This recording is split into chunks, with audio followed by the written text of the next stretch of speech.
ID card ও passport বানানোর কাজ করা হালাল নাকি হারাম? আজ এত টাকা কালেকশন করা হলো, কিছু মনে না করলে জানতে পারি আপনার হাদিয়া কত টাকা। রিজিকে বরকত এবং ভাগ্য সুপ্রসন্ন হবে কোন আমল করলে? সুদে টাকা লাগায় এমন ব্যক্তি সমাজে বিচার করে, তার বিধান কি? সুদে টাকা লাগায় এই রকম আসামি থাকলে তার নিজেরই তো বিচার করা উচিত, সে আবার কিসের বিচার করবে? মুসলমানদের সমাজে হারামখোররা কখনো বিচারকের আসনে বসতে পারা উচিত না। মুসলমানদের উচিত এগুলোকে সতর্ক করা, এগুলোর ব্যাপারে সতর্ক থাকা। আল্লাহ আমাদেরকে তৌফিক দান করুন। যে সমস্ত মানুষ হারামের সাথে খুল্লম খোলা সম্পর্ক, মুসলমানদের সমাজে কিভাবে তাদেরকে বিচারক হিসেবে ডাকেন? আর ভালো মানুষের কি অভাব পড়ছে এলাকায়? সুদখোর ছাড়া ভালো মানুষ কি নাই এলাকায়? তাহলে কেন সুদখোরকে দিয়ে বিচার করতে হবে? যে আল্লাহর ভয় যার মধ্যে নাই, সে কিভাবে ন্যায়সঙ্গতভাবে বিচার করবে? কিভাবে আশা করা যায়? আল্লাহ আমাদের ভাইদেরকে সবাইকে হেদায়েত দান করুন। যারা সুদের কারবারে জড়িয়ে আছেন, আল্লাহর ভয়ে হারাম থেকে সরে আসুন। আইডি কার্ড ও পাসপোর্ট বানানোর কাজ করা হালাল নাকি হারাম? আইডি কার্ড বা পাসপোর্টের কাজ, অর্থাৎ কারোর আইডি কার্ড পাসপোর্ট লাগবে, সেটার জন্য কাগজপত্র রেডি করলেন, অনলাইনে ফর্ম ফিল আপ করে দিলেন, এসব কাজ টাজ করে আপনি ফি নিলেন, এটা জায়েজ আছে। কিন্তু আপনি আইডি কার্ড এবং পাসপোর্ট অবৈধ উপায়ে যেটা পাওয়ার কথা না সেটা পাওয়াই দিবেন, যেটা 10 দিনে পাওয়ার কথা সেটা 5 দিনে পাওয়াই দিবেন। এই রকম করে যদি আপনি অফিসারদের সাথে তলে তলে লিঙ্ক করে ঘুষের লাইন করে আর ক্লায়েন্টের কাছ থেকে টাকা নেন, তাহলে সেই উপার্জন আপনার হারাম। কথা কি বুঝাতে পারছি? একটা হলো যে আপনার একটা দোকান আছে, কম্পিউটার দোকান আছে, নেট সার্ভিস আছে, আপনি অনলাইনে ফর্ম ফিল আপ করে দিলেন, কাগজপত্র আগায় জোগায় দিলেন, এটার জন্য ফি আপনি 2000 4000 আপনি নিতে পারবেন। কিন্তু আপনি ক্লায়েন্টের কাছ থেকে অতিরিক্ত টাকা নিয়ে ওই পাসপোর্ট অফিসার, এনআইডি কার্ডের ওই অফিসারে আপনি ঘুষ দিলেন, দিয়া আপনি কাজটা করে আনলেন। এই ঘুষের কারবার করে অবৈধ কাজ করলেন, আগের দেরির কাজ আগের করাইলেন, লাইন ব্রেক করাইলেন, নানামুখী যে শয়তানিগুলো আমাদের দেশে হয়, অবৈধ কাজ হয়, এগুলোর জন্য যদি টাকা লেনদেন করেন, তাহলে আপনার এই ব্যবসা হালাল হবে না। আজ এত টাকা কালেকশন করা হলো, কিছু মনে না করলে জানতে পারি আপনার হাদিয়া কত টাকা। ভাইরা আমার, আলহামদুলিল্লাহ, আল্লাহ শুকর। প্রথম কথা হলো যে ওয়াজ মাহফিলে বা দিনই কাজে, এমনি তো আমি ওয়াজ মাহফিলে যাই না। আপনাদের এলাকার এই ভাই, কি নাম ওনার? হানিফ ভাই বোধহয়। হানিফ ভাই, উনি আমাদের অফিসে লোক পাঠাইছেন। তিনি বলতেছেন যে আমাদের অফিস থেকে লোক নাকি বলছে যে আমরা এই মাহফিল করব। এটা বহু কয়েক মাস আগের কথা, আমাদের মনে নাই। যেহেতু ভাই বলছেন, মুসলমান তো মিথ্যা বলবে না, তাহলে হয়তো আমাদের কেউ বলছে। আমরা সেই ওয়াদা রক্ষা করার জন্য আসছি। আসার ক্ষেত্রে আমি হানিফ ভাইকে আমার অফিস থেকে শর্ত দিয়ে দিছি যে মাহফিল করার পর আমাকে কোনো টাকা পয়সা, কোনো হাদিয়া দিবেন না, এই শর্তে আমি আসতে পারি। আলহামদুলিল্লাহ, ওনার সাথে আমার চুক্তি হয়েছে হানিফ সাহেবের কাছে, আমি খাবো না, কোনো হাদিয়াও নেব না। আলহামদুলিল্লাহ, আমি এখানে খানাও খাই নাই, হাদিয়াও নেব না, ইনশাল্লাহ চুক্তি করেই আমি আসছি। কোন জায়গায় কেউ যদি আমাদের পথ খরচ দেয় বা হাদিয়া দেয়, আলহামদুলিল্লাহ, আমরা যেখানে মানুষ খুব জোরাজোরি করে নেই। আর যদি কোনো মসজিদ মাদ্রাসা হয় বা দিনী প্রতিষ্ঠান হয়, সচরাচর আমরা চেষ্টা করি পথ বড়াটাও নিজের পকেট থেকে দিয়ে যাওয়ার। এটা যেহেতু প্রশ্ন খোঁচা মেরে করেই ফেললেন, সেই প্রসঙ্গে বলা, হানিফ ভাই এখানে উপস্থিত আছে, সাক্ষী উপস্থিত আছে, ওনার সাথে চুক্তি করা হয়েছে। যেহেতু মাদ্রাসার মাহফিল, মাদ্রাসার জন্য দুনিয়ার টাকা উঠানো লাগতেছে, একটা মসজিদ নাই, বাচ্চাদের থাকার জায়গা নাই, তাহলে এখান থেকে আমার হাদিয়া নেওয়া লাগবে কেন? আলহামদুলিল্লাহ, আমার চলার মতো ব্যবস্থা আল্লাহ তাআলা আমাকে দিয়েছে, যথেষ্ট দিয়েছেন। অতএব আপনারা বরং মসজিদের জন্য সহযোগিতা করবেন, জমির জন্য সহযোগিতা করবেন, করবেন তো ইনশাআল্লাহ? মাদ্রাসার ছাত্রদের থাকার ভালো ব্যবস্থা যেন হয়, সেজন্য সাহায্য করবেন, ঠিক আছে না ইনশাআল্লাহ? আর আমাকে হাদিয়া দেওয়া লাগবে না, ইমাম সাহেবদের বেতন বাড়াই দিয়ে না। ইমাম সাহেবদের বেতন বাড়াই দিবেন তো ইনশাআল্লাহ? ইমাম সাহেবদের বেতন বাড়াই দেওয়ার তৌফিক আল্লাহ তাআলা আমাদেরকে দান করুন। ওলামা ইকরাম ওয়াজ মাহফিলে যারা আসেন, তাদেরকে সম্মানজনক হাদিয়া দিবেন।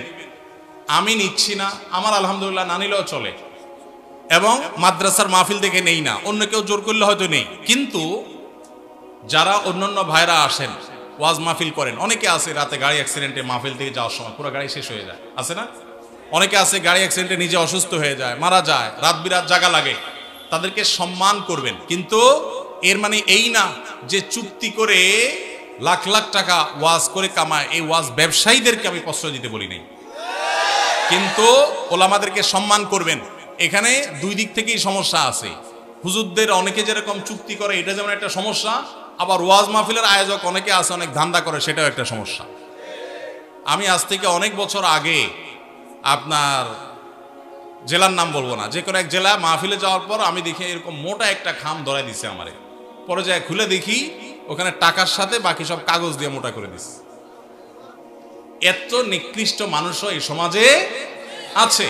তো এই জন্য সংশোধন বক্তাদেরও হইতে হবে, আয়োজকদেরও হতে হবে, শ্রোতাদেরও হওয়া লাগবে। শ্রোতারা ওয়াজে আসছেন কি জন্য? কিছু শুনে আমল করার নিয়তে। এই যে এতগুলো কথা শুনছেন, এগুলো আমল করতে হবে, ঠিক আছে না ভাই? ইনশাআল্লাহ। যদি শুধুমাত্র ওয়াজ মাহফিলে আসেন তামাশা দেখার জন্য, তাহলে হবে না। আমল করার নিয়তে আসতে হবে। আয়োজকদের উদ্দেশ্য হবে আল্লাহর সন্তুষ্টি, আলোচকদের উদ্দেশ্য হবে আল্লাহর সন্তুষ্টি, এবং শ্রোতাদের উদ্দেশ্য হবে কি? আল্লাহর সন্তুষ্টি। আল্লাহ তাআলা আমাকে, আপনাকে, আমাদের সবাইকে ইখলাসের সাথে কাজ করার তৌফিক দান করুন। এরপরে প্রশ্ন হলো, রিজিকে বরকত এবং ভাগ্য সুপ্রসন্ন হবে কোন আমল করলে? ভাইরা আমার, এই যে শবে বরাত আসছে, ভাগ্যে ভালো কিছু লেখা হয় শবে বরাতে, এই বিশ্বাস থেকে হুমড়ি খেয়ে মানুষ মসজিদে আসে, ঠিক না ভাই? ঠিক। ভাগ্যে ভালো কিছু লেখা হয় কবে? একটা হলো মানুষের সৃষ্টিরও 50,000 বছরে আল্লাহ তাআলা ভাগ্য নির্ধারণ করেছেন। আরেকটা হলো প্রতি বছর যেই রাতে আল্লাহ কোরআন নাজিল করেছেন, আল্লাহ সূরা দুখানে বলেছেন, সেই রাতে অর্থাৎ লাইলাতুল কদরে আল্লাহ তাআলা সব গুরুত্বপূর্ণ বিষয় ধার্য করেন। শবে বরাত যেটাকে আমরা বলি মধ্য শাবানের রাত, এই রাতে ভাগ্য নির্ধারণ হয়, এই মর্মে বিশুদ্ধ হাদিস বর্ণিত নাই। তারপরে আমরা জেনারেলি বলি, ভাগ্যে যেন ভালো কিছু আল্লাহ লেখেন, আপনার নসিবে যেন ভালো কিছু আসে, আপনার রিজিকে যেন আল্লাহ বরকত দান করেন, এর জন্য বেশ কিছু আমল আমরা কোরআন হাদিসের আলোকে বলতে পারি, সাজেশন দিতে পারি। তবে তার আগে আমাদেরকে জানতে হবে যে ভাগ্য সুপ্রসন্ন হওয়া বা রিজিকে বরকত হওয়া বলতে কি বুঝায়। ভাই, রিজিকে বরকত হওয়া বলতে বুঝায় আপনি যা কামাই করবেন এর ভিতরে আল্লাহ তাআলা কল্যাণ দিবেন, যা কামাই করবেন এর ভিতরে বরকত হবে। প্রাচুর্য না, অনেক টাকা না, যা হবে এটাতে কি হবে? বরকত হবে। আমরা কি বরকত চাই না সম্পদ বেশি চাই? বরকত চাই। বরকত যদি চান, এক নম্বর হলো ঈমান এবং তাকওয়া লাগবে। আল্লাহ বলেছেন, ওয়ালাউ আন্না আহলাল কুরআন আমানু ওয়াত্তাকাউ লাফাতাহনা আলাইহিম বারাকাতিম মিনাস সামা। যদি কোনো জনপদের লোকেরা ঈমান আনে, আল্লাহর ভয় অন্তরে লালন করে, আল্লাহ বলেছেন আসমান থেকে বরকতের সব দুয়ার খুলে দেওয়া হবে। এজন্য ভাই, ঈমান যদি থাকে, তাকওয়া যদি থাকে, গুনাহমুক্ত জীবন গড়ার সংকল্প যদি থাকে, বরকত আসবে জীবনে। নাম্বার 2, ইস্তেগফার বেশি বেশি করলে। আল্লাহ বলেছেন সূরা নূহের মধ্যে, যদি কেউ ইস্তেগফার করে, নূহ আলাইহিস সালাম তার জাতিকে বলেছেন, ফাকুল তুস্তাগফিরু রাব্বাকুম ইন্নাহু কানা গাফফারা ইউরসিলিস সামাআ আলাইকুম মিদরারা ওয়া ইমদিদুকুম বিআমওয়ালিন ওয়া বানিন ওয়া ইয়াজআল লাকুম জান্নাতিন ওয়া ইয়াজআল লাকুম আনহারা। আল্লাহ নবী নূহ আলাইহিস সালাম বলেছেন, আমি আমার জাতিকে বলেছি তোমরা আল্লাহর কাছে ইস্তেগফার করো, ক্ষমা প্রার্থনা করো। বেশি বেশি ইস্তেগফার করলে আল্লাহ তাআলা রিজিকের মধ্যে বারাকা দিবেন, অভাব দূর করবেন, সম্পদে এবং সন্তানে আল্লাহ তাআলা বরকত দান করবেন। তাহলে 2 নম্বর আমল হলো ইস্তেগফার করা, রিজিকে বরকত হবে ইনশাআল্লাহ। নাম্বার 3, শুকর আদায় করা। আল্লাহ বলেছেন, লা ইন শাকারতুম লা আযীদান্নাকুম। আপনি কোনো কিছু পেয়েছেন, আলহামদুলিল্লাহ বলেন, যা পাইছেন শুকর আদায় করেন, আল্লাহ নিয়ামত বাড়ায় দিবেন। নাম্বার 4, দান সাদাকা করা। আল্লাহ তাআলা বলেছেন, ইয়ামহাকুল্লাহুর রিবা ওয়া ইউরবিস সাদাকাত। আল্লাহ সুদকে ধ্বংস করবেন, তবে সাদকা এবং দান এটাকে আল্লাহ তাআলা বাড়িয়ে দিবেন।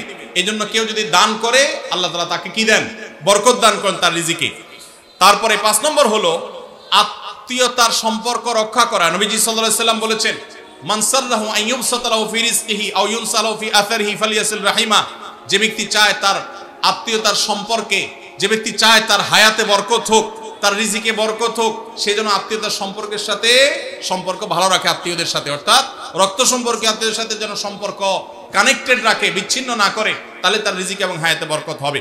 এবং সর্বশেষ আরেকটা আমল বলতে চাই, সেটা হলো খাবারের ক্ষেত্রে একত্রিত হয়ে বসে খাবার খাওয়া। এই সুন্নত আমাদের সমাজ থেকে বিদায় হয়ে গেছে, আমরা অনেকে জানি না। আবু দাউদের একটি হাদিস বর্ণিত হয়েছে, নবীজি সাল্লাল্লাহু আলাইহি সাল্লামের কাছে এক ব্যক্তি বললেন, হে আল্লাহর রাসূল, আমরা খাই কিন্তু অনেক খাওয়ার পরেও পরিতৃপ্ত হই না, পেট ভরে না, খাবারের চাহিদা পরিপূর্ণ মিটে না, কারণটা কি? নবীজি সাল্লাল্লাহু আলাইহি সাল্লাম বলেছেন, তোমরা সম্ভবত আলাদা আলাদা প্লেটে খাও, আলাদা আলাদা সিঙ্গেল খাও।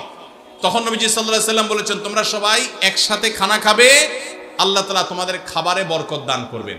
একসাথে খানা খাবে এবং বিসমিল্লাহ বলে খাবে, এই দুইটা কাজ করলে আল্লাহ তাআলা তোমাদের খাবারে বরকত দান করবেন। এজন্য ভাইরা বাসা বাড়িতে এক প্লেটে স্বামী স্ত্রী দুজন আছেন, এক প্লেটে খাবেন, বাচ্চাদেরকে নিয়ে বড় প্লেট নিয়ে খানা খাবেন, এটা সুন্নাত। নবীজি সাল্লাল্লাহু আলাইহি ওয়াসাল্লাম উৎসাহ দিয়েছেন, কিন্তু আমাদের সমাজ থেকে এটা এখন হারিয়ে গেছে, নাই বললে চলে। আমরা সবাই যার যার মতো খানা খাই। এজন্য এই কাজটাও আমাদের আমলে, আমাদের রিজিকে, আমাদের হায়াতে বরকত এনে দিবে ইনশাআল্লাহ। সর্বশেষ প্রশ্ন, আকিকা না দিলে কি শিশুর বিপদ কাটে না?